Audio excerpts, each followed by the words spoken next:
Good evening, everyone, and welcome to the People's School for Marxist-Leninist Studies. Today is May 21st, 2024, and our class tonight will be an examination of Hyman Lumer's Zionism, its role in world politics. As well, before we begin, though, I have been told that General Secretary Joe would like to make a statement, so you have the floor, General Secretary. Okay, thank you. Yeah, I just want to make a brief statement on the class today. As General Secretary of the PSUSA, Party Communist USA. So the PSMLS is a people's school where various voices and opinions are heard. However, it is also a party-initiated and directed school. So I just wanted to introduce tonight's class with the PSUSA position on Israel and Palestine. So as communists, the party and its members evaluate everything through a scientific, historical materialist analysis.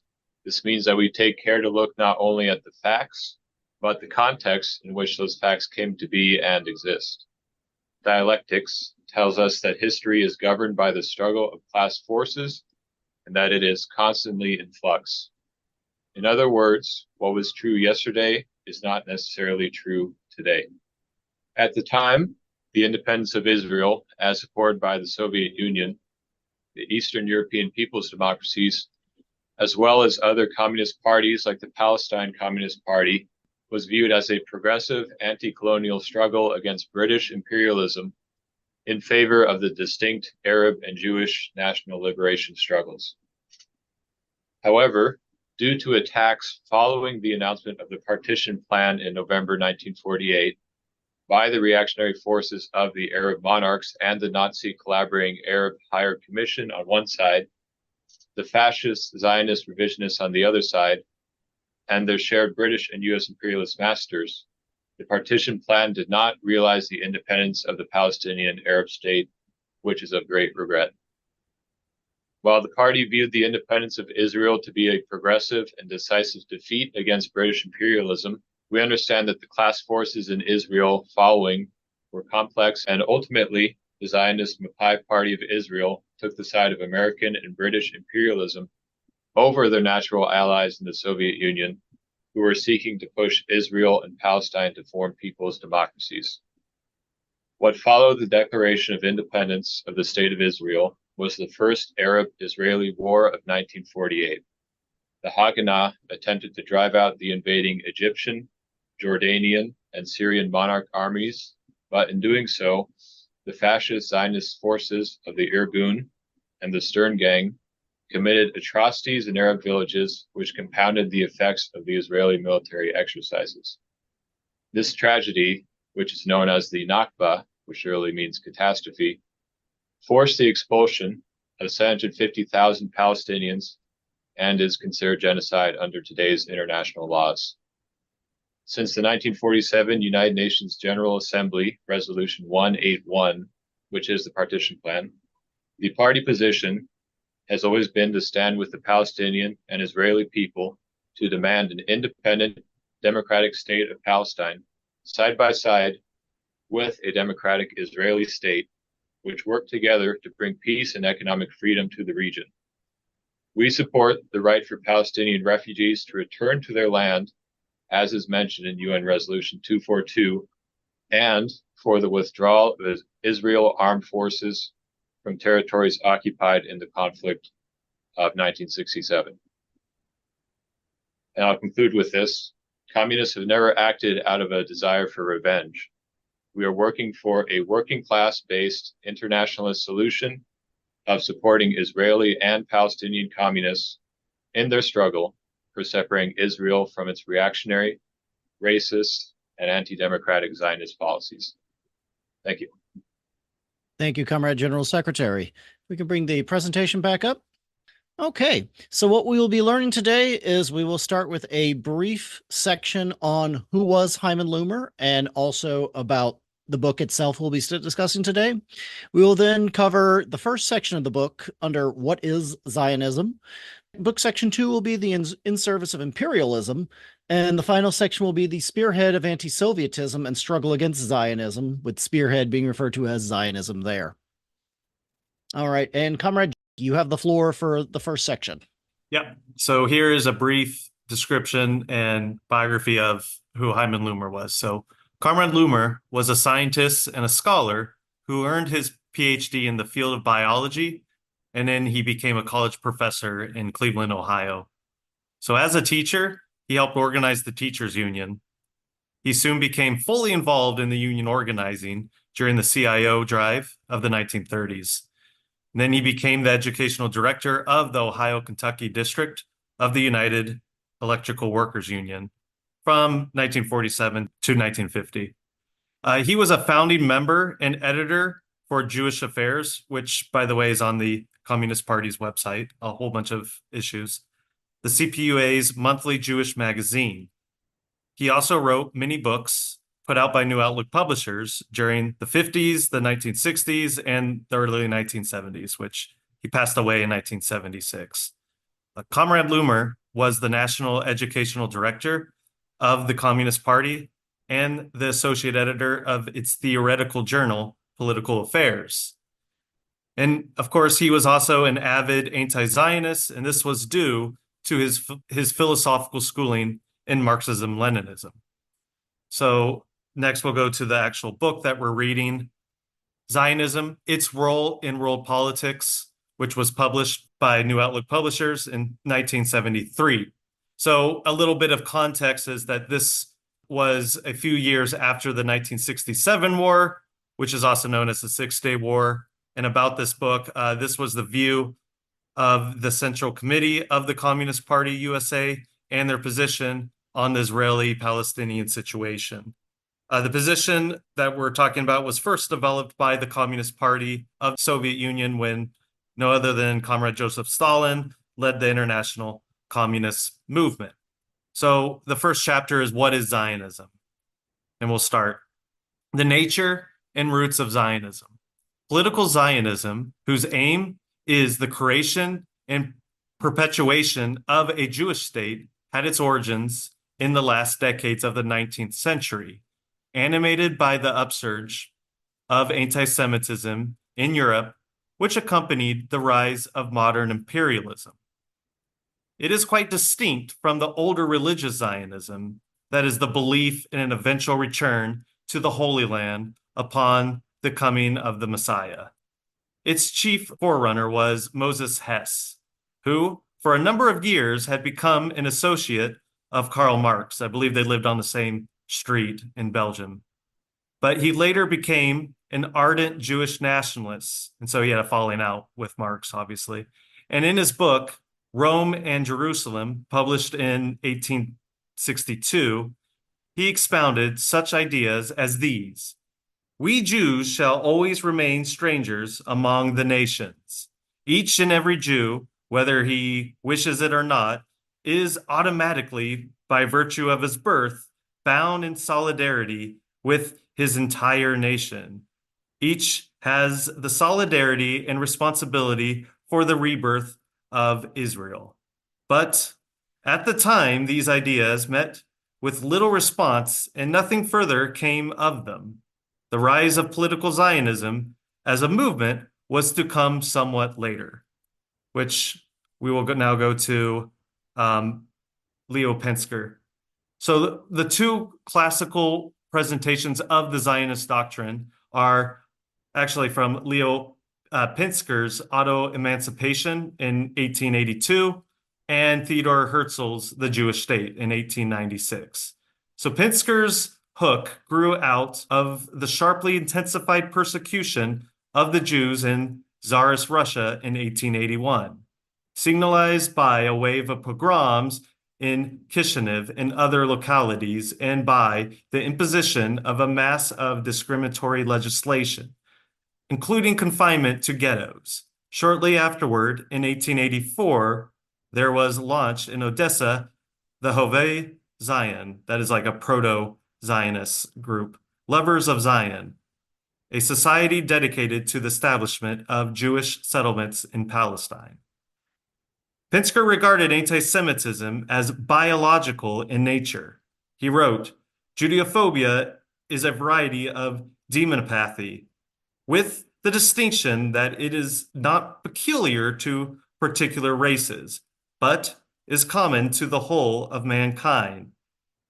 As a psychic aberration, it is hereditary, and as a disease transmitted for 2,000 years, and it is incurable. So that comes from Auto-Emancipation. So now let's go to Theodor Herzl. You've probably heard of him. It is Herzl, however, who is considered the founder of modern political Zionism. An assimilated Austrian Jew, he was deeply shocked by the anti-Semitic frame-up of Captain Alfred Dreyfus in France in 1894, which he covered as a journalist. It was this which led him to develop the doctrine of Zionism entirely independently of Pinsker and other predecessors, and to devote himself to its fulfillment. Herzl, it is true, viewed the roots of anti-Semitism as social rather than biological. But he saw it as being none the less inevitable, since he regarded the social relationships between Jews and Gentiles as essentially unchangeable. It was the Jews themselves, he maintained, who carried the seeds of anti-Semitism with them wherever they went.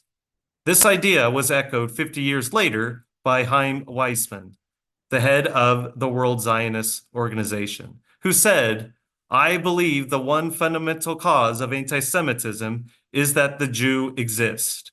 We seem to carry anti-Semitism in our knapsacks. Wherever we go, the growth and intensity of anti-Semitism is proportional to the number of Jews or to the destiny of Jews in a given density of Jews in a given country." So to Herzl and many of his followers, the location of each a Jewish state was immaterial.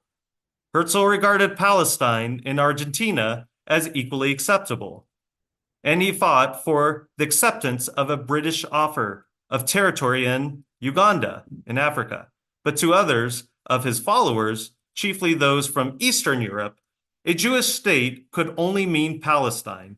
Weizmann writes in his autobiography, Kishinev, that is the frightful pogrom of 1903, had only intensified in the Jews of Russia the ineradicable longing for a Jewish home in Palestine. In Palestine and not elsewhere. Elsewhere meant for them only a continuation of the old historic rounds of refuge. They wanted Palestine because that meant restoration in every sense. And there's Chaim Weizmann in 1933 talking to a lot of different leaders in Jerusalem. Now for David Ben-Gurion, and you could see a picture of him with Weizmann on the left there, the basis of the Jewish state in Palestine is the Messianic vision of the redemption of the Jewish people and all of mankind. This is the soul of prophetic Jewry in all its forms and metamorphoses. Until this day, it is the secret of the open and hidden devotion of world Jewry to the state of Israel. And that was of the address from the 25th World Zionist Congress in 1960.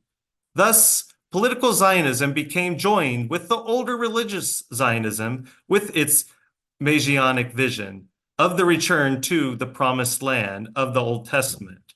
But it was not an ancient longing to return to Zion that gave the impulse to political Zionism.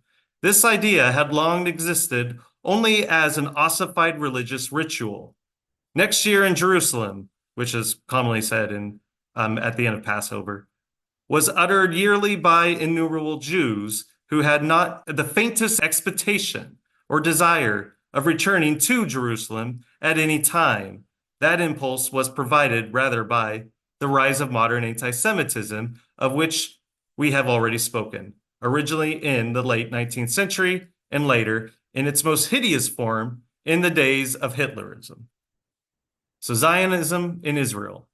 What is the state of Israel and how the state of Israel was born?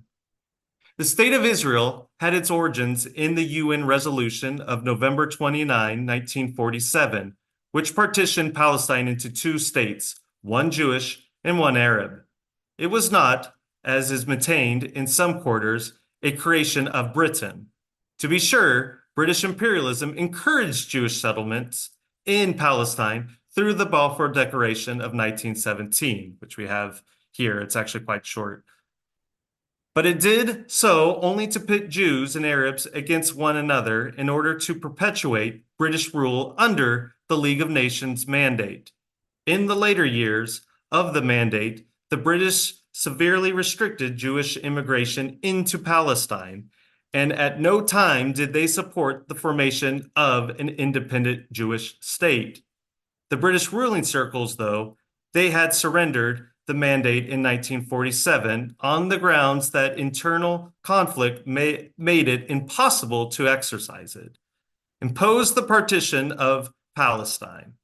There, UN representatives abstained from voting on the partition resolution and on all related questions, and they announced that Britain would do nothing to implement the resolution if either the Jews or the Arabs objected to it. What they hoped was that because of Jewish-Arab antagonism, the partition would fail, and that in the ensuing chaos, the UN would find no alternative other than continuation of British rule in one form or another. Furthermore, it was British imperialism which instigated the Arab states to attack the newborn state of Israel in 1948. These Arab states were at the time governed by puppet rulers subservient to Britain, and their armed forces were commanded by British officers taking orders from London. The war fought by Israel in 1948 was in fact a war against British imperialism. The objective of this military action by British imperialism, writes Bert Remilson, was to frustrate the implementing of the UN resolution, to hang on to the whole of Palestine, and by parceling it out among Arab stooge rulers, to retain indirectly what Britain previously held directly as the mandatory power. Nor did the Truman administration in this country display any great enthusiasm for partition, and on the contrary, motivated largely by pressures emanating from the oil interests, it maneuvered to modify or to circumvent the partition proposals. The main initiative leading to the UN action came from the Soviet Union, supported by other socialist countries. In a speech on May 14, 1947, Soviet UN Representative Andrei Gromyko called for the creation of a single Arab-Jewish state with equal rights for Jews and Arabs as the solution most deserving attention of this complicated problem. But should this prove unrealizable because of sharpened Jewish-Arab hostility, then it would be necessary to consider an alternative solution, which consists of the division of Israel into two states, one Jewish and one Arab. Among the reasons given by Gromyko for his proposals was the need to find a haven for the many Jewish refugees who had been left stranded, thanks mainly to the refusal of the capitalist states to admit them. But he also presented a more cogent reason, namely that there already existed a significant Jewish community in Palestine. And he said, "We must bear in mind the incontestable facts that the population of Palestine consists of two peoples, Arab and Jews. Each of these has its historical roots in Palestine. That country has become the native land of both these people, and both them occupy an important place in the country economically and culturally.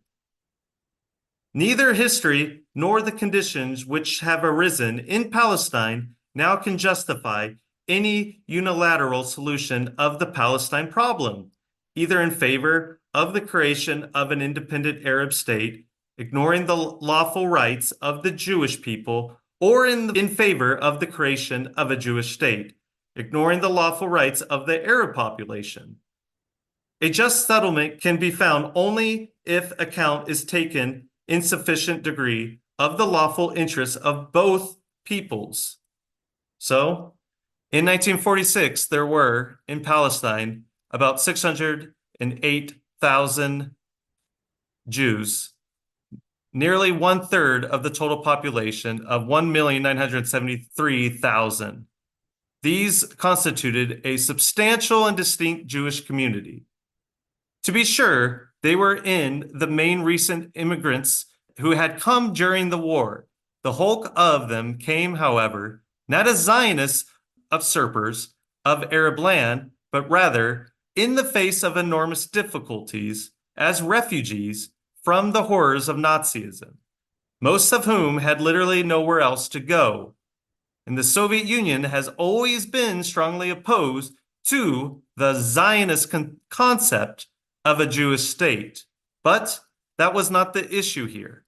Under the circumstances that prevailed in 1947, it would have been just as wrong to agree to complete Arab domination as to accede to the Zionist demand to make all of Palestine a Jewish homeland.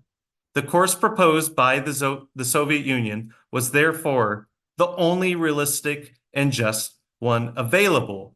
Had the Jews and Arabs formed a common front against British imperialism at the end of World War II, the natural outcome of their victory in such a struggle would have been some form of a binational state.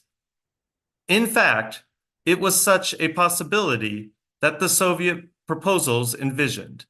But this was not to be, and there remained, in the end, only the alternative of partition. And then to the left there, you could see kind of the example of these refugees. And you may have heard about the St. Louis, which was turned away from the United States and had to go back to Nazi Europe. Okay, and we're almost done with these slides. In the service of imperialism. The stake of U.S. imperialism. Financial support to Israel, however, is not limited to Jewish capital and other Jewish contributors. Since its birth, Israel has received well over $1 billion in grants and credits from the U.S. government, in contrast to less than $60 million received by a country like Syria. And do remember the time when this was written, but on the left there you could see more contemporary American imperialism. Nor are investments in Israel restricted to Jewish capital. Of the more than $1 billion of investments to date by U.S. capitalists, the major part is the hands of non-Jewish capital. More than 200 U.S. firms have invested in Israel, including 30 of the top 500 U.S. industrial corporations. And among these U.S. investors are such familiar names as Ford, Chrysler, Monsanto Chemicals, Motorola, International Business Systems, Holiday Inns, American Can, Control Data, General Telephone and Electronics, Xerox Data Systems, National Cash Registers, and others. U.S. monopoly capital is a dominant factor in the Israeli economy today. More than half of all foreign capital investment invested in Israel is American. A great part of Israel's financial, industrial, and commercial institutions are in American hands. Of Israel's enormous foreign debt, 80% is owed to the U.S. government and to U.S. organizations and institutions. Of its large annual trade deficit, some 40% is incurred in unequal trade with the United States. This includes the huge purchases of arms of which the United States is now overwhelmingly Israel's chief supplier. In 1971 alone, the Israeli government received a $500 million loan from the United States for the purchase of Phantom jets and other arms. And President Nixon has made it clear that his administration is prepared to supply Israel with all the arms required to maintain the balance of power in the Middle East. That is, Israel's military superiority. But the $500 million and all other debts incurred for military goods must be repaid, and in US dollars, not in Israeli pounds, which is what they had at the time. Israel, it is clear, pays both an economic and political price for its government's reliance on U.S. support. To sum up, Israel's Zionist leaders seeking to establish the security of the state of Israel through a policy of aggressive expansionism at the expense of the Arab peoples have placed Israel in league with the forces of imperialism, and today, above all of U.S. imperialism. They have made Israel's destiny increasingly dependent on the fortunes of U.S. imperialism in its own aggressive designs in the Middle East. But such a policy can lead only to disaster for the Israeli people. It brings Israel into ever sharper conflict with the world forces of anti-imperialism and progress, which are constantly gaining in strength. And it ties Israel's future to the sinking ship of imperialism, which continues to lose ground to these forces in the Middle East as it does elsewhere. Last slide. Moreover, history has shown the imperialist powers to be highly unstable allies. The British imperialists have issued the Balfour Declaration, then proceeded to abandon the Zionists and to use the mandate to play Jews and Arabs against each other in typical divide and rule fashion. As we have seen, Britain opposed the UN partition resolution and later incited its puppet rulers in the Arab states against Israel. And then in the 1956 war, Israel was allied with Britain and France, but opposed by the United States. Today, Israel is tied very closely to U.S. imperialism, while its relations with French ruling circles have greatly cooled. Thus, the position of these imperialist states has shifted between support and opposition as their interests have dictated. The primary concern of these powers in the Middle East is not Israel's well-being, but the defense of the interests of the powerful oil monopolies. Israel is useful to them only insofar as its role serves this end. Should support of Israel come into direct conflict with these imperialist interests, it is undoubtedly Israel which would be considered expendable. Hence, the present Israeli policy, which places Israel more and more at the mercy of U.S. imperialism, holds forth prospects not of security, but of endless warfare in which Israel, despite its present military superiority, must, in the end, be destroyed. Such is the reactionary suicidal, as you can see in the picture on the left, character of the Zionist dictated policy of the Israeli government. We will now break for a discussion session. I will give you warning on 60 seconds and then try to wrap up by 90. So with that being said, you have the floor. Hi, thank you so much. I appreciate it. I have several questions, but I'll keep it to the one that's most, I guess, prescient. I understand that given the founding of Israel was based upon a religious motive that is invalidated by other religions, it was a political motive, but funded or justified by that religious justification, and also required the displacement of many people, that the existence of those people sort of brings the threat of always wanting to return to their land. And so therefore they sort of, in order to maintain the land they currently have, I figure they must maintain a sort of hostile attitude. Doesn't this make a two-state solution rather untenable for the two? I understand the argument brought by the Soviet in the reading we just went through, but I just thought I hope that's a relevant question, and I'll stop there. No, thank you for that question. So as it was mentioned, there were many different factors that brought about the creation of the state of Israel. There was the British imperialisms who wanted to hold on to that land as part of the British Empire. You had locals that were wanting to keep their land. You had refugees that were pouring in from Europe. You had all these international imperialist powers that were vying back and forth from it. And at this time as well, the British Empire was waning and the U.S. was taking over that role as the main imperialist power. Given the current circumstances, a two-state, because the one state cannot work where both Arabs and Jews in the region at the time are working together. A partition is the only way they felt that they could get the two sides to first settle their differences and then work towards coming together into that one state solution. Part of the 48 declaration as well was Jerusalem was supposed to be an internationally UN recognized city. And if anyone else who worked in the presentation would like to respond as well.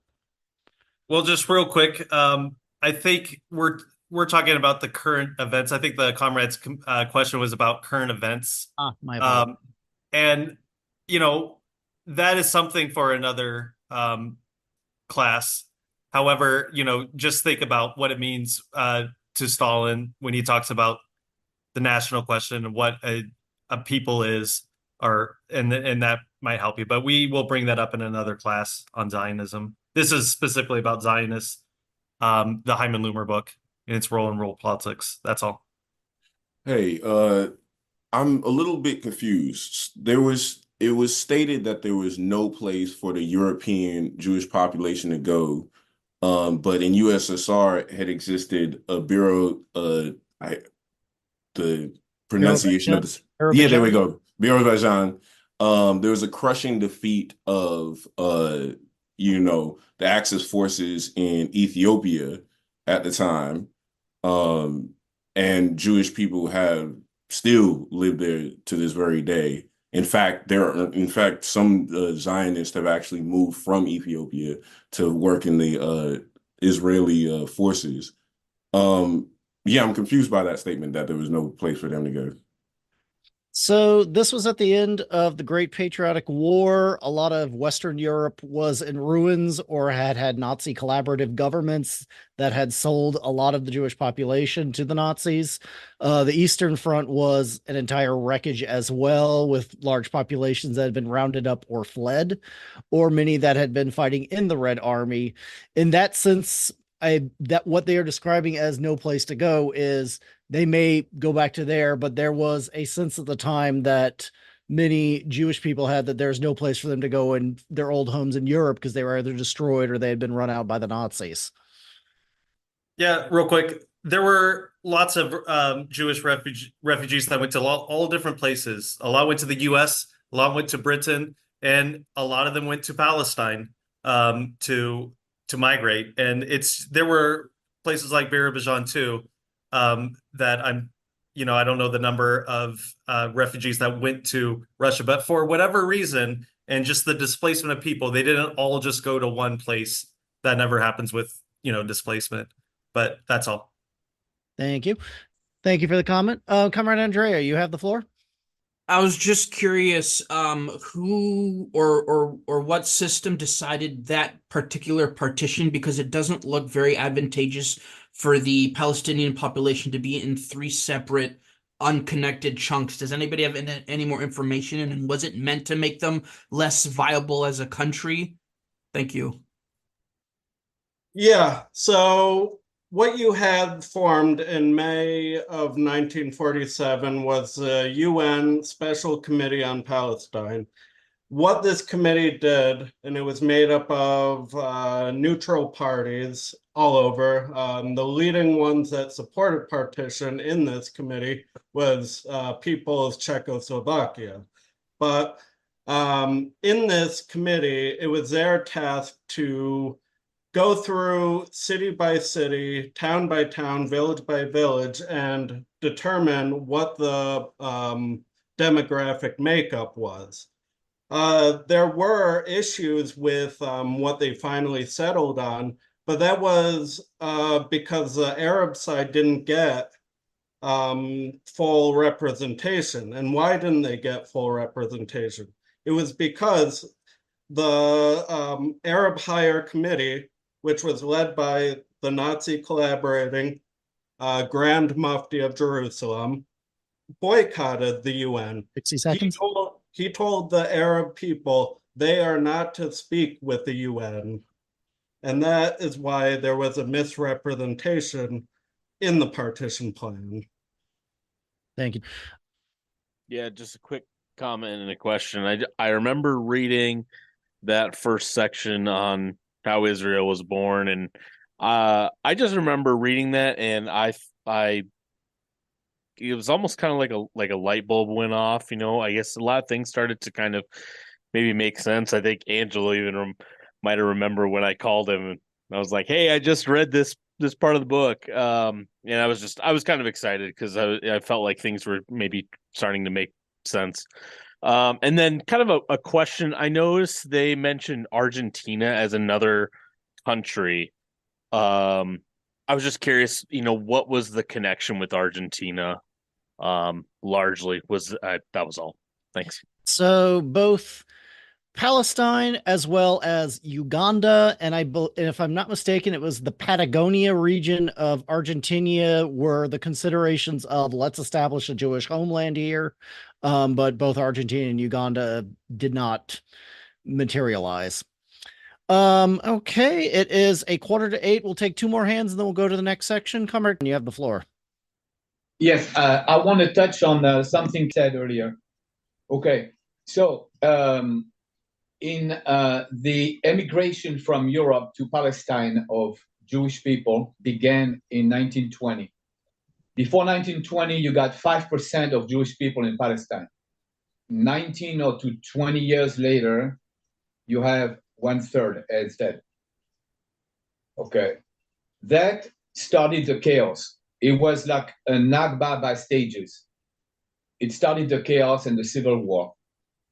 Okay, 1939, the British Empire, who was controlling Palestine, decided that because of all this chaos, we can no longer have any Jewish emigration to Palestine. But that was before World War II. So, of course, 60 World seconds. War II comes along, and we know what happened with the Holocaust. At the end of World War II, there's something that has to be said. You got like 250,000 Jewish displaced people in areas that were under control of the USSR. Okay, out of these, like half of it went to Palestine, and so they actually contributed a lot. 30 seconds, please wrap up. Yeah, sorry. That's okay. Okay, but one thing to be said real quick is in Poland, who was a pro-Soviet government, they said, yeah, to the Jewish people, you need to go to Palestine. Don't come back here. They could have. You know why? Because sorry, their houses were stolen. We're going to have to move on. I'm sorry. Comrade from Georgia, you have the floor, and then we will go to the next Yes, section. who did say, told the Arabs not to talk to the UN, and that's why they weren't represented on the council? Who did that again? That was the Grand Mufti of Jerusalem, who, what was his name again? His first name was Amin, or Amin, can't remember his name. You'd have to look him up, but he's usually referred to as the Grand Mufti. You'll find him. All right. Thank you very much. We'll go to the next section now. Our next section is going to be Organized Zionism in the U.S. and the Bulwark of Reaction. Okay, thank you. The myth of good and bad Zionism. Novick continues to express the same ideas today. Thus, he says, quote, "We oppose political Zionism that cooperates and supports the State Department, but there are other Zionists, such as Rabbi Lelyveld, who oppose the State Department, who oppose the war in Vietnam." And that is from the Morning Freiheit, April 5th, 1970. And more recently, the Zionist movement consists of various trends. It is necessary to try to cooperate with Zionists in the struggle against war, against racism, for the United Nations Resolution number 242 on the Middle East. He who does not understand this, who approaches the problem dogmatically and throws everybody into one pot, harms the struggle against imperialism, chauvinism, and reaction among the Jewish masses. Again, from Morning Freiheit, May 14th, 1972. But all this is sheer sophistry, serving to cover up an opportunist conciliation of Zionism. Are there differences among Zionists? Of course there are. Are there Jews who support Zionism in the sincere belief that it serves the best interests of the Jewish people? Of course there are. Are there Zionists who oppose U.S. aggression in Indochina? Of course there are. Is it possible to work with Zionists on common issues? Of course it is. But all this has nothing to do with the nature of Zionism as such. Novick confuses subjective desire with objective reality. The intentions and desires of individual Zionists, however laudable they may be, in no way alter the reactionary, racist character of Zionism itself. There are people in the United States who are out and out racists, but who are at the same time strongly opposed to the Indochina War. But is their racism any less harmful than that of those who support the war? Is it any less an obstacle to the unification and strengthening of the peace movement? Clearly, the fight for peace is inseparable from the fight against racism within the peace movement itself. By the same token, the fight against the aggressive policies of U.S. imperialism in Southeast Asia is inseparable from the fight against its aggressive policies everywhere else, including the Middle East. One cannot condone the support of a Lelyveld to U.S. imperialism in the Middle East on the grounds that he opposes it in Indochina without weakening the entire struggle for peace. Furthermore, while it is of course necessary to distinguish between leaders and followers, it is obviously not possible to win the followers of Zionism away from the poisonous influence of its leaders, to win them to the cause of peace and progress, without striving to expose Zionism for what it is, and without clearly recognizing that it is Zionism as such which is reactionary, not just the position of some of its leaders. Western Jews refused to commit to Aliyah, that is, Jewish return to home. Top Israeli spokesmen like Golda Meir and Doshi Dayan openly support the U.S. aggression in Indochina, and their stand is parroted by certain leading Zionists in this country. Jacques Torsinger, former president of the Zionist Organization of America, has called upon American Jews to support the war, arguing that they cannot otherwise expect U.S. support to Israel. Also, that the stakes in Vietnam and the Middle East are the same. An editorial in the ZOA organ, The American Zionist, in November of 1969 spells this out. Today, the editorial asserts, it is the Soviet Union and China which are seeking the ends formerly pursued by the Axis powers. Quote, it can no longer be denied, it states, that communism has taken the place of Nazism as a sworn enemy of the Jewish people. It adds, only the United States stands between them and the realization of their designs. Hence, quote, neither the cause of Jewry, nor the cause of American democracy, nor for that matter the cause of peace, is served by the prominent appearance in the peace movement of Jewish spokesmen. The silence of Jewish spokesmen, he said, is deafening. Rabbi Brickner expressed profound disturbance at the atrocities committed by U.S. military forces, the Nazi-like racist attitudes towards the Vietnamese people, the morally corrupting callousness which such actions and attitudes were producing among the American people. Quote, how would we as a nation fare, he asked, were we to be judged by the Nuremberg principles we imposed on the Germans in 1945? What has happened to our national conscience when we apparently can endorse the acting under orders rationale we utterly condemned in 1945? Yet, he noted, 1,500 Jewish leaders could meet in January 1970 on the, quote, erosion of U.S. policy in relation to Israel without once mentioning the question of Israel and Vietnam. How Zionism downgrades the struggle against anti-Semitism.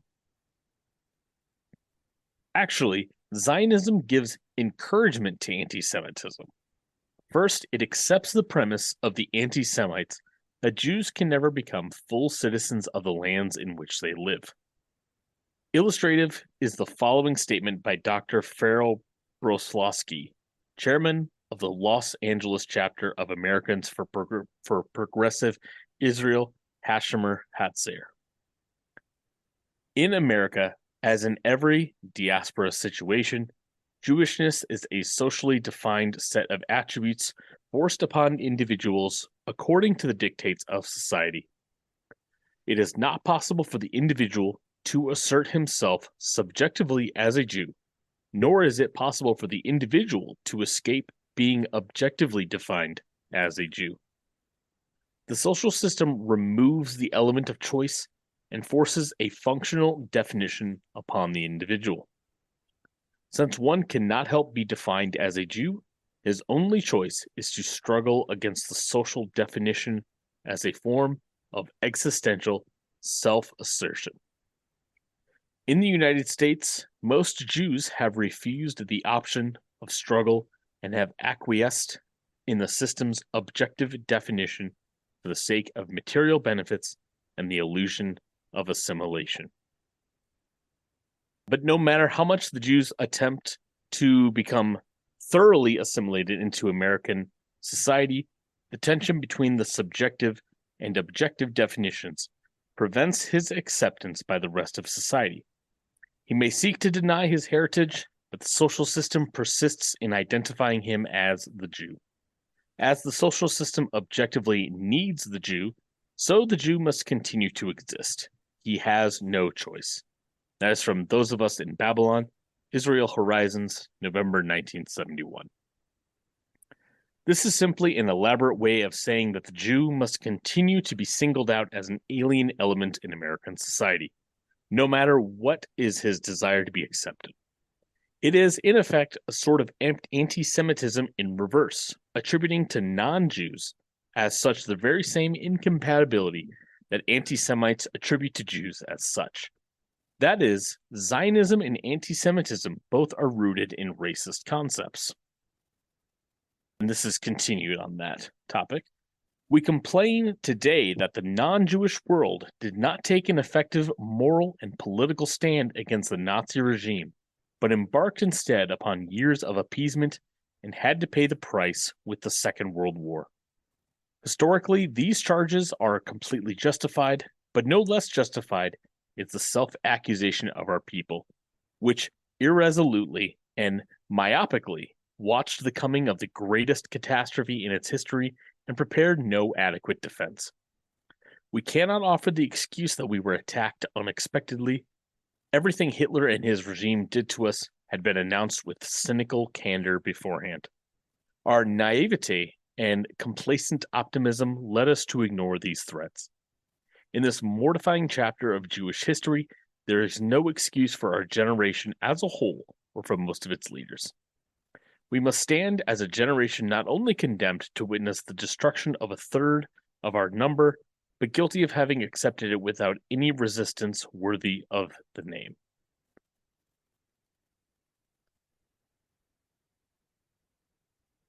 A note on, I believe that's pronounced Likud, Netanyahu's party and its connection to revisionist Zionism.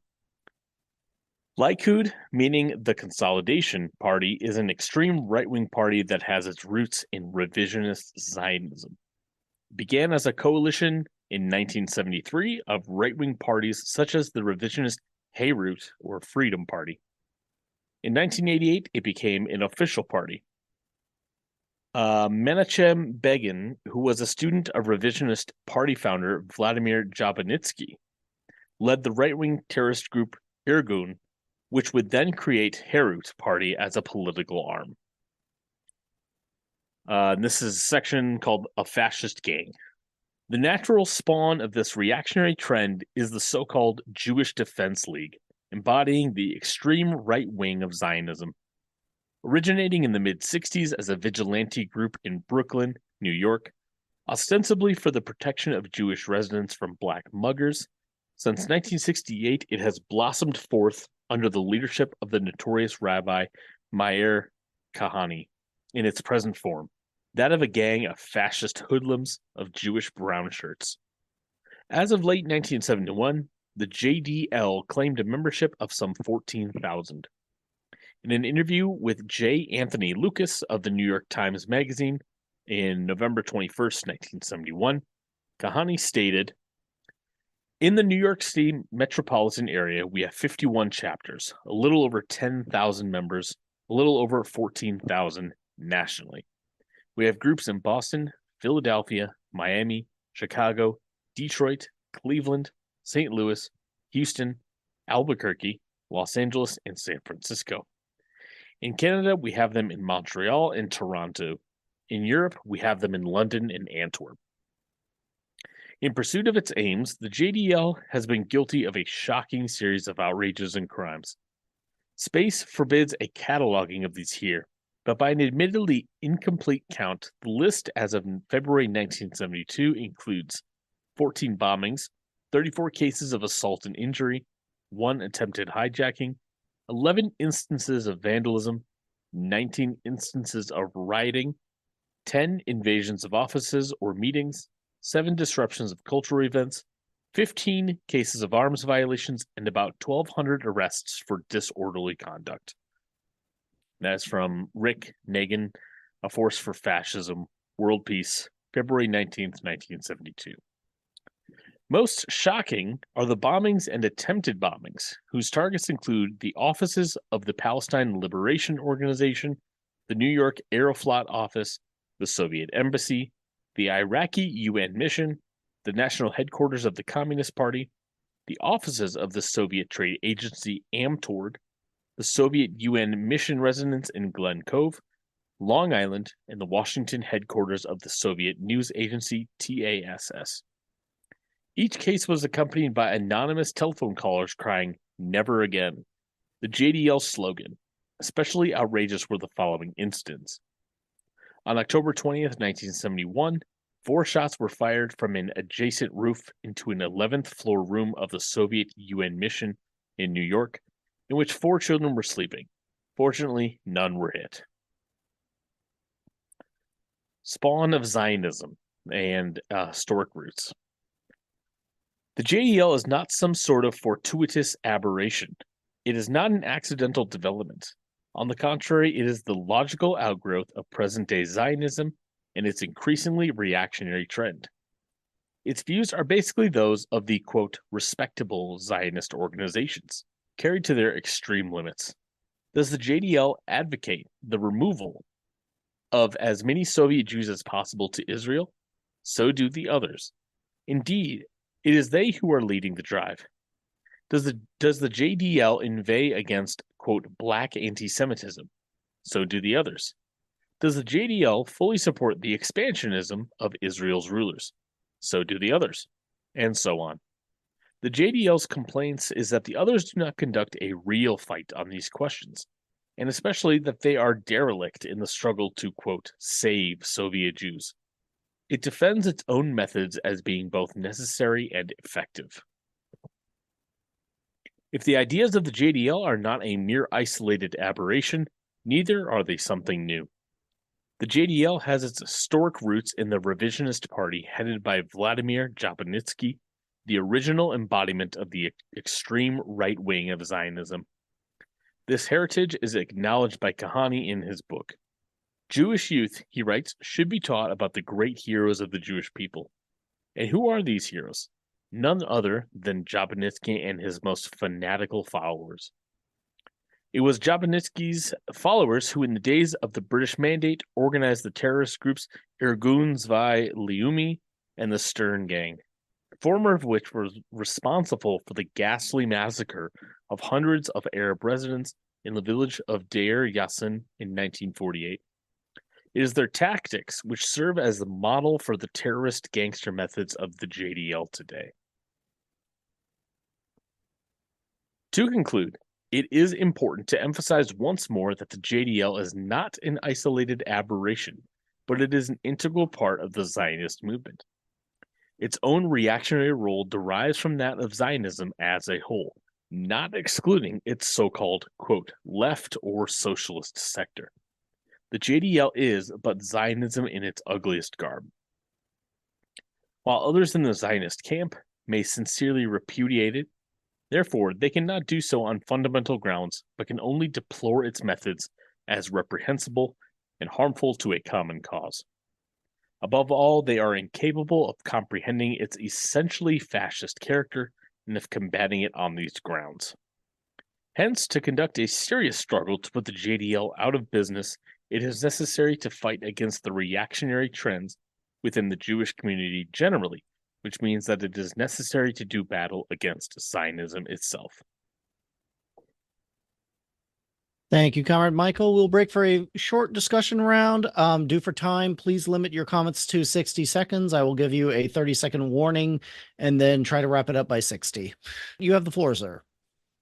There was a part of the presentation that mentioned anti-Semitism not being anti-Zionism. I want people here to know that it might be different in Europe, but in the United States, the vast majority of anti-Semites actually are open Zionists, especially when it comes to like the Christian right.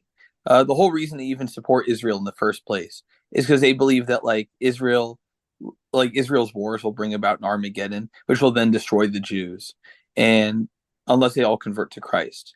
And I think it's important to understand that within the United States, the majority of politicians who support Israel don't even like Jews and actually want to support Israel for the sole purpose of bringing the demise of Jewish people globally.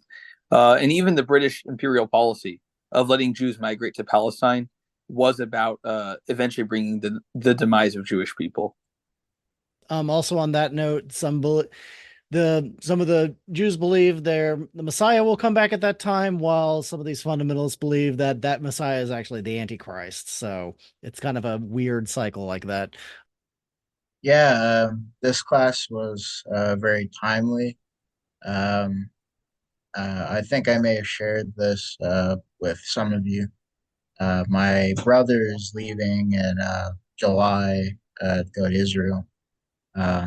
He's joining the IDF, unfortunately. And I wish that there was some way that I could tell him more than I already have, that he's being taken for a ride, essentially. Thank you, Comrade. Comrade, you have the floor. Go ahead. Thank you for sharing, Conrad. I know that that's a difficult thing to share. Yeah, I wish that he can also wake up as well before. But basically, if I understand correctly, there was a part in that article that said that the Communist Party headquarters, if I'm not mistaken, I remember the Communist Party USA headquarters in the 70s was like firebombed. Was that done by the JDL? Because is that what he was referring to? Does anyone have an answer to that? Yes, so that was one of the incidences that was being referred to. Also, the JDL targeted a lot of other Soviet organizations and official missions. And I see your hand went up about that. Did you want to respond as well to that? So I actually have a newspaper right here from the 1970s. And it's funny because in Staten Island, where Angelo came from, the JDL was very active. One of the people who was involved, this is in 1979 at a communist book fair, and they were trying to break up a communist book fair. One of those people who was there was named Avigdor Eskin. If you look him up, he is an advisor to Ben-Gvir, who is like, Ben-Gvir makes Netanyahu look like a moderate. But you have to understand that 30 seconds. These are the sort of people who, like, even Netanyahu himself, like, lived in the United States for some time, and he was very involved with those sort of JDL people. And a lot of prominent far-right politicians, and even more centrist liberal politicians in Israel today, were all associated with the JDL at one point back in their youth in the United States. So I think it's important to understand that they actively would try to pick fights with the Communist Party whenever they could. Wrap up. Thank you. All right, Comrade Tyler, you have the floor. Go ahead. Again, due to the limited space of the class, we couldn't use everything, but it was important to note that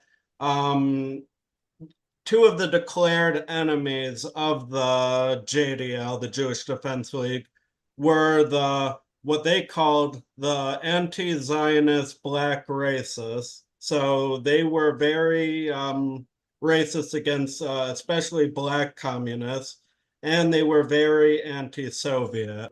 When it came to Angela Davis's the protest to free her from prison, the JDL was very active in counter-protesting, even attacking protesters that protested for her freedom. So it is an interesting history for I think everyone. Thank you. So I'm beginning to understand, I think. The line is to oppose Zionism as it wishes to expand the Israeli state beyond its original colonialist origins, but we still support an Israeli state and a Palestinian one because of the size of the Jewish population there, because of the historical roots, and because of the impossibility of evading violence in their expulsion in favor of the Palestinian return to their land. And so we want to play out naturally. Is that the return to their land? I mean, is that the way that works? Comrade Angelo, would you like to respond to that? I had a question of my own, but I'll briefly mention. I can't remember his name. I keep remembering he's a guy who worked for the United Nations. But he said that he was very pro-Israel most of his life. And that he now calls for a two-state solution where they de-Zionized Israel. And you heard of the term in Germany, we call, after World War II, we called for denazification. You know what that meant. Same idea. An Israel that is not Zionist oriented, just an Israel for its people. That's what I remember, and I can't remember the guy's name. People talking about Scott Ritter. Scott Ritter. Thank you. I know you all know who I'm talking about. Scott Ritter. But I have a question I wanted to raise. Go ahead. I was living during that time, active in the Communist Party, during the time of the JDL, the bombing of the Communist Party headquarters. My impression of them, that they were not really Zionist. That's going to shock a lot of people here. They were fascist, out and out fascist, who happened to be Jewish. But their whole ideology was fascism.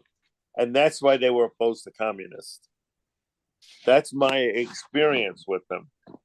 Zionism to them was a secondary, tertiary thing. Their whole 60 thing seconds was on your comment? their whole thing was fascism. That's my feeling. Thank you. Thank you, Comrade Angelo. Can I just say something real quick about that last section? And it kind of answers Angelo's question. Just real quick, we mentioned in those slides that we mentioned the Likud party. Go back to the revisionist Zionists. You could see the revisionist Zionists are predecessors of the Likud party, the coalition. Even today, there are fascists that are not in they split from Likud because they weren't radical enough. And they're in the opposition, which right now Likud's in. All right. So the last section is actually mine. It is a spearhead of anti-Sovietism and the struggle against Zionism. Zionism's hostility to socialism and the USSR. If Zionism displays a lack of concern about anti-Semitism in the capitalist countries, it is utterly tireless in its crusading against alleged anti-Semitism in the Soviet Union and other Soviet countries. The Zionists are driven to prove that anti-Semitism is indeed ineradicable and that it exists in socialist society no less. In fact, even more than in capitalist society. They are imbued with a Hitler enmity to the socialist world for having removed the Jews living within its bounds from the Zionist orbit. It is an enmity which goes back to the October Revolution of 1917 and is directed first and foremost against the Soviet Union. The Russian Zionists were barely hostile to the Bolsheviks. They opposed the October Revolution. In May 1918, a clandestine conference of Zion took place, which adapted a program to fight communism. In the period of the Civil War, Zionists took part in the counter-revolutionary governments of Denikin, Seporpadsky, and Petlura, and established Zionist military units to fight with the White Guard forces. This enmity has never disappeared. Zionists are totally blinded to the spectacular achievements of Soviet socialism in ending the degraded, poverty-stricken, pogrom-ridden ghetto existence of the Jewish people under Tsarist oppression and elevating them to the status of Soviet citizens enjoying full equality with all others. They reject the fact that socialism, which eliminates the social basis of anti-Semitism, has effectively solved the Jewish question and thereby removed all grounds for the existence of reactionary separatist movements. Wiseman, in his memoirs, performs the remarkable feat of dealing with the entire period from 1917 to 48 with virtually no mention of the Soviet Union, other than some sorrowful references to the absence of Soviet Jews from Zionist World Congresses. He makes no mention whatever of the role of the Soviet Union in saving untold Jewish lives from the Nazi butchers, in the establishment of the State of Israel, or in supplying military aid to the newly born state to defend its independence. And he is totally silent on the liberation of the Soviet Jews from Tsarist oppression. To Ben-Gurion, the wiping out of pogroms and ghettos and the integration of Soviet Jews into the life of their country seems little less than a calamity. In his address to the 25th World Zionist Congress in 1960, he speaks only of the isolation and paralysis of Russian Jewry for the last 40 years. He asserts that this Jewry for 40 years has been condemned to silence and bereavement. Its creative powers have been crushed to a foreign hand. Its schools closed, its literature stifled, and its authors led to execution. And an iron curtain has been erected between it and world Jewry, between it and the renascent homeland. With the merits of these assertions, we will deal shortly. But the essence of Ben-Gurion's position is clear. Oppression of the Jews is no less under socialism than it was under Tsarism. Zionist hostility towards the Soviet Union reached new extremes during the 1967 war. Since then, it has developed an anti-Soviet drive unprecedented in its ferocity. On the one hand, the Soviet Union is charged with supporting those forces who seek the destruction of the State of Israel, and with arming the Arab states for that purpose. In his speech to the biannual convention of the American Jewish Congress in 1970, its president, Rabbi Arthur J. Leveld, spoke of the increasing boldness of Soviet intervention to give direct support to the Arab threat of Israel's existence. Avraham Avidar, Minister of Information of the Israeli Embassy, declared in his address to the convention, Soviet imperialism today is the most important factor blocking the road to peace in the Middle East. He added, the world must know, Russia must know that Israel will not be another Czechoslovakia. On the other hand, the Soviet Union is accused of the most inhumane persecution of its Jewish citizens, of forcibly depriving them their religious and cultural rights, of grossly discriminating against them in employment and education, of preventing them from migrating to Israel where they can live as Jews, and a host of other abuses. Soviet Jews are said to be living in fear and terror. The liberal American Jewish Congress speaks nothing less than a Soviet Inquisition of Jews. Indeed, not a few of the accusers go as far as to liken the lot of Soviet Jews to that of Jews under Hitler, and to speak of genocide. This ill-begotten crusade is not a recent development. On the contrary, it is one of many years standing. It had its chief origins in right-wing circles and in the State Department. Prominent among its earlier champions was the late Senator Thomas J. Dodd, as you can see a picture there on the left, notorious for his anti-communism and anti-Sovietism, and later censored by the Senate for his financial irregularities. In an article in U.S. News and World Report, he said, between the brutality of Soviet anti-Semitism and the brutality of Nazi anti-Semitism, there is little to choose. About all that is lacking so far is the gas chambers. Next slide. Okay. Another such friend of the Jews was the Hearst Press. scarcely distinguished as a champion of the Jews when they were being exterminated by Hitler and long a mouthpiece for the pro-fascist rantings of a Westrock Pegler, which you can see on the right there. It has come forward as a self-styled defender of Soviet Jewry.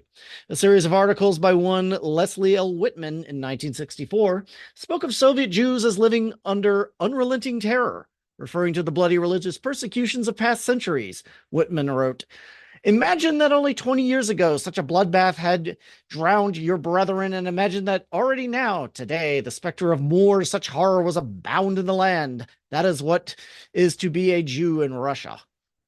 Such elements as these, racist and anti-Semitic to the core, obviously have no concern whatsoever with the welfare of Soviet Jews. Their only aim is to undermine the Soviet Union in every possible and to sharpen U.S.-Soviet tensions. It is in such company that the leading Jewish organizations have placed themselves, and they have attracted other strange allies, such as Russian White Guard emigre groups and programmist Ukrainian nationalists. Next slide, please. The big lie. And these few examples by no means exhaust the list. Yet we are asked to believe that militant Jews were compelled to conduct secret classes in Hebrew, and more, that they were punished for doing so. Nor are Soviet Jews prohibited from studying Yiddish or Jewish history. It is true that there are no Jewish schools in the Soviet Union, but this is not because they were banned. On the contrary, it is because Soviet Jews themselves do not wish such schools. As for classes in Yiddish, these are neither banned nor non-existent. Although the Soviet Constitution contains no provision, as the AJC fact sheet contains, or the American Jewish Congress, official assistance is available for any group which wishes to organize such classes.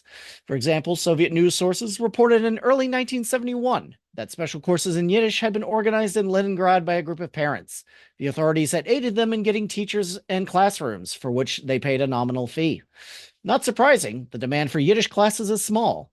Certainly those who claim Yiddish as their mother tongue are scarcely in need of classes in it. And just as in the United States, these younger generations has little interest in learning Yiddish.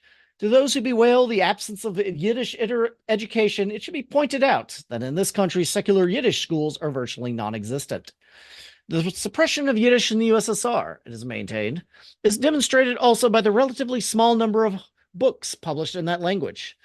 According to a fact sheet, between 1960 and 68, there were only 8. It admits that the number has increased since then, but adds, these books published since 1969 have been almost exclusively reprints of earlier volumes rather than original works. Moreover, they have been distributed in large print abroad to serve Soviet propaganda purposes rather than the Yiddish readers in the Soviet Union. But this misrepresents the facts.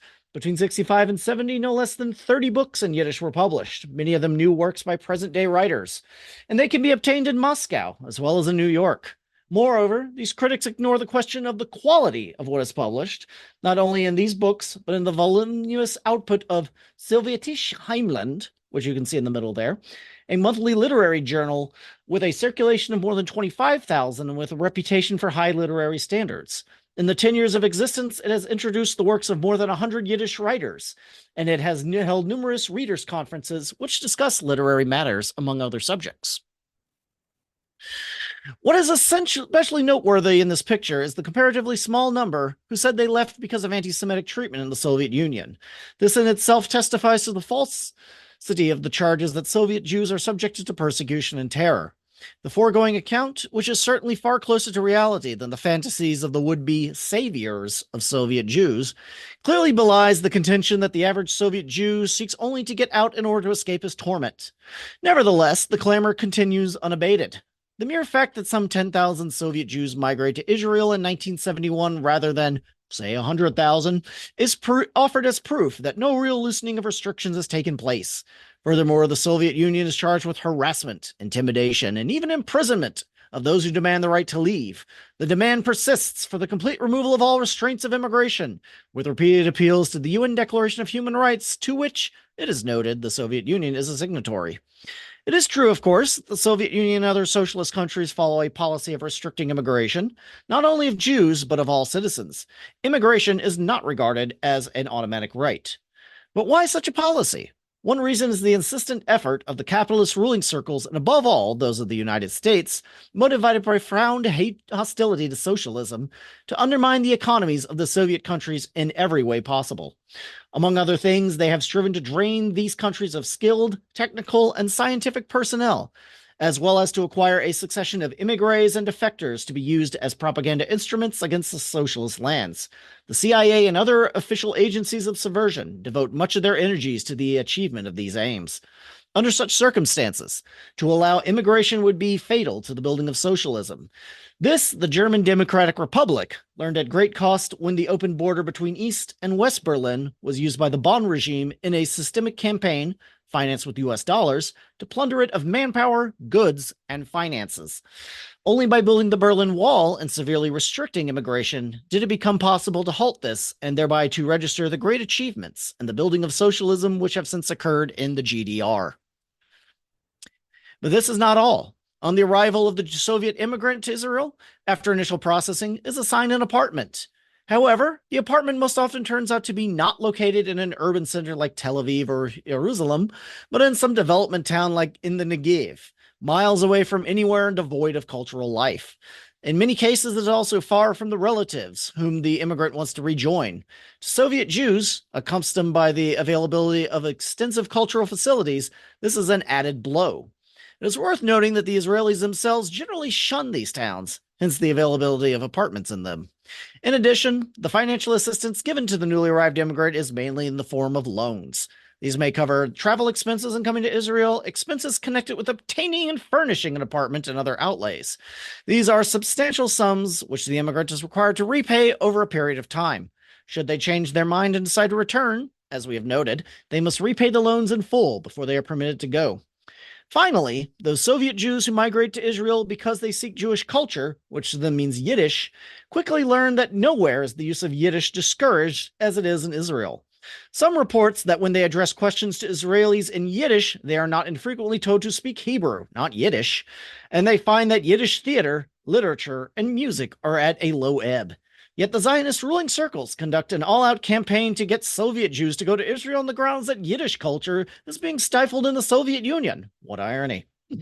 The important fact is that those who have sought to leave and on whom the anti-Soviet crusaders have based their clamorous propaganda are only a tiny minority. The overwhelming majority of Soviet Jews consider the Soviet Union their motherland and have no desire whatsoever to leave it. They are proud to be Soviet citizens, and in reply to the anti-Soviet slanders, many of them have emphatically said so, and with good reason. The transformation from the ghettoized and pogrom-ridden Jews of Tsarist days to the Soviet Jews of today is little short of miraculous. In Tsarist Russia, nearly 55% of Jewish working population consisted of traders, small shopkeepers, dealers, and persons of no definite occupation. About 18% were handicraftsmen, 11% worked in cottage industries, and 10% were office workers. Only 4% were factory workers, and about 2% were peasants. Today, however, Jews work in all occupation. The so-called Jewish occupations are a thing of the past. The discrimination in employment and housing that one finds in the United States are absent. Jews live everywhere. There are no Jewish neighborhoods or even the gilded ghettos of U.S. suburbia. The flood of anti-Semitic filth and acts of desecration which so disfigure our country are unknown there. Indeed, anti-Semitic acts and utterances are forbidden by law. In a word, Soviet Jews enjoy the status of equality with other Soviet citizens, which is unmatched in any capitalist country. More, they are citizens of a socialist country, working devotedly, side by side with others, to build a communist future for themselves, their children, and their grandchildren. We got 2 more slides before the end. To sum up, Zionism must be regarded as a deadly enemy of the best interests of the Jewish people and of working people in general. It is an enemy of peace, freedom, and progress everywhere.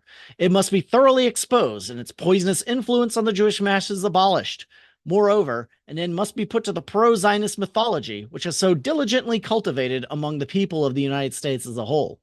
But one should not make the mistake of equating Zionism with the Jewish people. The masses of Jewish people, mainly working people, who join the various Jewish organizations and take part in their fundraisers and other activities are not conscientiously Zionist in their thinking. Rather, they are motivated by such feelings as a sense of national pride and an emotional attachment to Israel, as well as apprehension for the future of the Jewish people growing out of the frightful experiences of the Hitler period. In themselves, these are natural and healthy sentiments. However, they have been perverted by the Zionist establishment and harnessed to the support of reactionary policies, both in Israel and in this country, policies which are falsely identified with the interests of Israel and the Jewish people. Within Israel, there is a growing questioning of government policy, and a rising opposition is emerging. In its vanguard is the Communist Party of Israel, led by Meir Vilner and Tawfik Tulbi, which has consistently opposed the pro-imperialist and annexationist policies of the Israeli government and has condemned the 67 war as an act of aggression. For a time, it stood almost alone, but today opposition to one or another aspect of the government's line is developing in other circles. There is opposition to the occupation and the policy of annexation through accomplished facts. There are growing calls for implementation of UN Resolution 242, including withdrawal from the occupied territories. In the United States, too, opposition to the present Israeli policies is emerging within the Jewish community. However, it is yet to find organized form or suitable means of expression, thanks largely to the censorship and intimidation imposed by top Zionist leadership, which exercises tight control over press and funds and continues to insist any criticism of the Israeli government, whatever, is a betrayal of Israel. Almost literally nothing is reported. Opposition, and again, this is during the 60s, 70s, has appeared especially among sections of the Jewish youth. Some, gravitating towards the New Left, have taken a distinctly anti-Zionist position, but others, even among Zionist youth, have been affected. Having become involved in peace and black liberation struggles, these young people have been subjected to the process of radicalization taking place among many sectors of the people today, and have found their radicalism coming more and more into conflict with their Zionism. These tendencies find expression in opposition to the annexationist policies of the Meir government and the manifestations of sympathy with the left and opposition groups among Israeli youth. A fight must be waged against the idea of Israel as the state of all the Jewish people and of the Jews exclusively. For in Israel conceived of as such the land of the Israeli people, a land full of equality of all Israeli citizens, whether Jew or Arab, Western or Oriental. It is necessary to fight for an Israel which will become part of the Middle East and will seek its ties not with the forces of imperialism which oppress the Arab peoples, but with the anti-imperialist forces among the Arabs.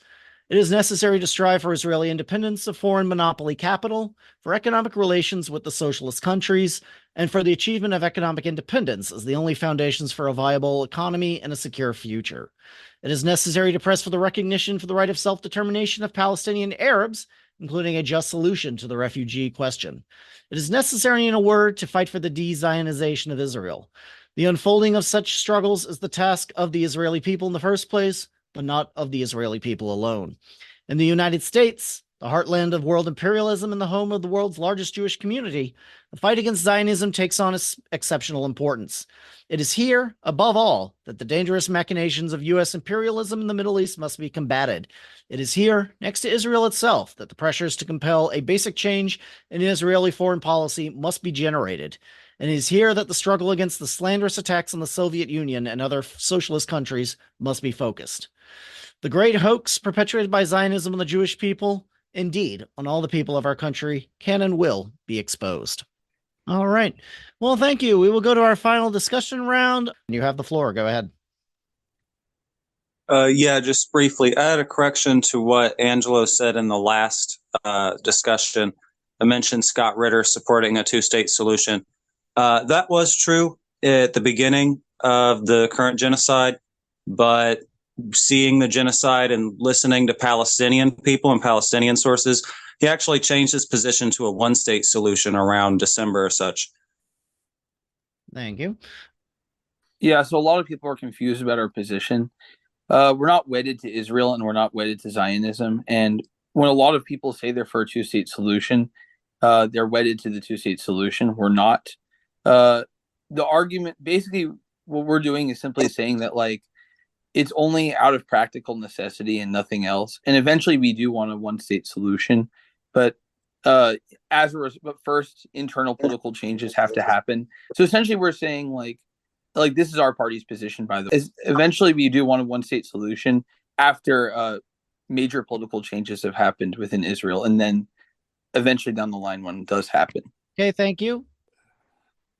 Yeah, I want everybody to remind everybody.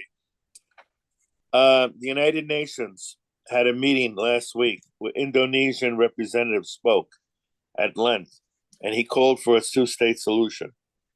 I also want to remind everybody that Hamas, which was historically against a two-state solution, has now come out for the two-state solution.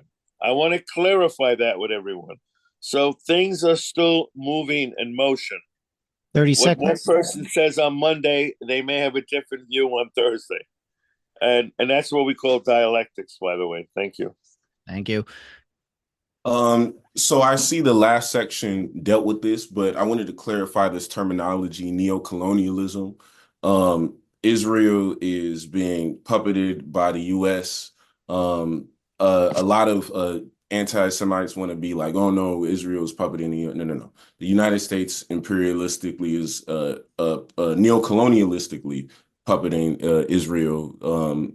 Zionism is unpopular amongst the Israeli population.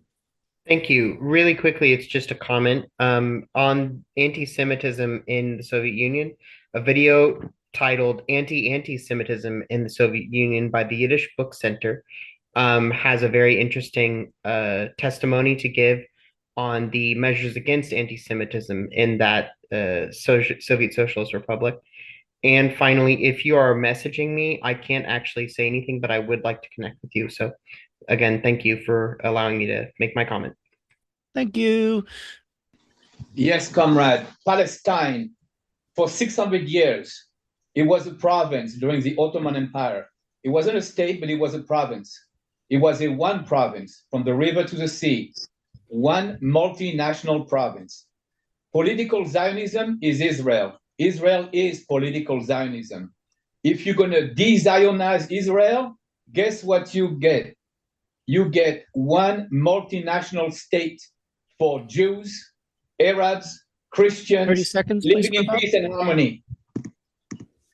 Thank you, comrade. There's actually this exact question came up in a discussion period that M4PD had recently, actually this past weekend. And basically, if you were to go do a one state right now and say let's do a one state solution, it's probably not going to end well because basically the Israeli population needs to be somewhat they need to realize that the Zionist ideology is destructive to humanity 30 seconds, wrap and it's up. bad. And basically you need to transition that point and you need to reteach people a lot of things to eradicate this terrible ideology, basically. So that's what I want to say. Thank you. Thank you, everyone, for coming by tonight. This has, I think, been a good discussion, and we've definitely had a lot of good discussions pop up. So, and we will end out with a song, a Yiddish song called "Oh You Stupid Zionists."